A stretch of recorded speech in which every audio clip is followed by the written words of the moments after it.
Hello दोस्तों, आपको पता है कि हम इंडिपेंडेंस डे घर घर तिरंगा ये महोत्सव शुरू हो चुका है।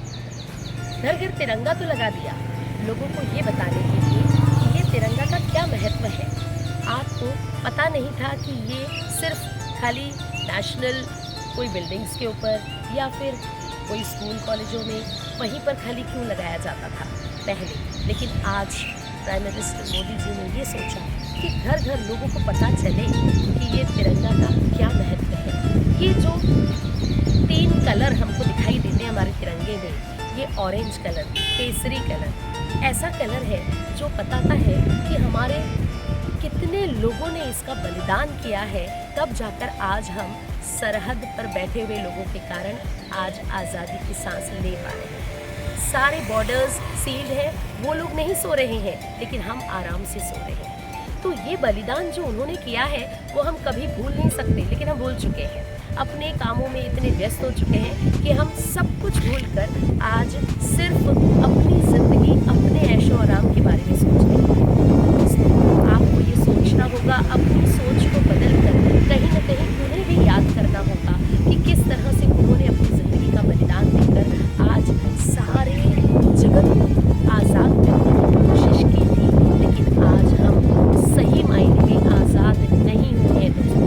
बदलने की ज़रूरत है, हमें अपने विचारों को बदलने की ज़रूरत है, अपने हैबिट्स को बदलने की ज़रूरत है, जिसके ऊपर आप लोगों को काम करना होगा, जिसके लिए आपको कई ऐसे मेंटर्स अपनी ज़िंदगी में देखने होंगे, ज्वाइन करने होंगे, जिनके कारण आप अपने उन विचारों को, उन लहज़ों को बदल सकते हैं। उसके बाद आता है सफ़ेद कलर, प्योरिटी। कितने प्योर हैं हम, कभी सोचा है आपने?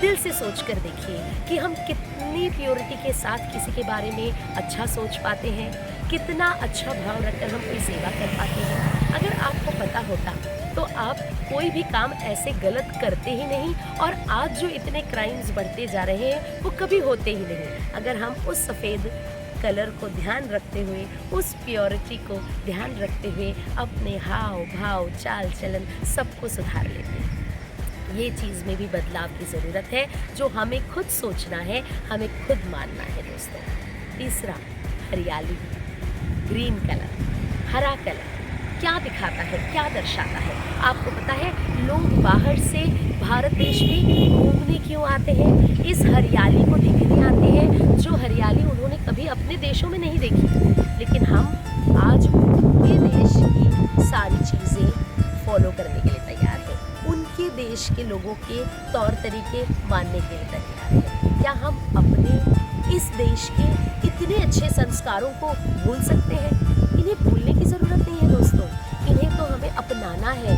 अगर कहीं कोई गलती हमसे हो गई है तो अब मानना है अपने आप को और बदलने की कोशिश करनी है, क्योंकि आपका फ्यूचर आपके हाथ में है दोस्तों। आप अपने भाग्य को दोष मत दीजिए। हमेशा ये मत कहिए कि मेरी डेस्टिनी में ये नहीं लिखा था, मेरे भाग्य में ये नहीं लिखा था। दोस्तों, भाग्य उन लोगों के भी होते हैं ना जिनके हाथ नहीं होते, जिनके हाथ में कोई लकीरें नहीं होती, तो क्या वो भाग्यवान नहीं होते हैं? वो हमारे से ज़्यादा कोई काम कर जाते हैं जिनके पास हाथ होते हैं। तो आप भी ये चीज़ सोच कर देखिए, कहीं अपने विचारों में परिवर्तन करके देखिए कि किस तरह से हमारे विचार अगर सुधरते चले जाएं तो हमारी ज़िंदगी पूरी तरह से इतनी खुशनुमा और आनंददायक हो जाएगी, जो कभी आपने भी नहीं सोचा था, मैंने भी नहीं सोचा था, और इस दुनिया वालों ने भी नहीं सोचा था। लोगों की चिंता न कीजिए, लोग क्या कहेंगे, क्योंकि मैं हमेशा कहती हूँ सबसे बड़ा रोग क्या कहेंगे लोग। ये चीज़ें आपको नहीं करनी है, क्योंकि आपको पता है आपकी ज़िंदगी आपके हाथ में है। मैं कुछ नहीं कर सकती, दुनिया कुछ नहीं कर सकती, कोई घर वाले कुछ नहीं कर सकते, कोई रिलेटिव्स कुछ नहीं कर सकते, कोई फ्रेंड्स कुछ नहीं कर सकते, आप कर सकते हैं। ज़िंदगी आपके हाथ में है, क्योंकि ये ज़िंदगी बहुत बड़ी नियामत है, ये बहुत बड़ा एक तजुर्बा है हमारी ज़िंदगी का, जो हमें ये सिखा गया है कि हमें क्या करना है। 75 साल अगर हम इस आज़ादी की ज़िंदगी जी रहे हैं तो हमने क्या पाया, ये हमें सोचना है, आपको सोचना है। थैंक यू दोस्तों, बाय बाय।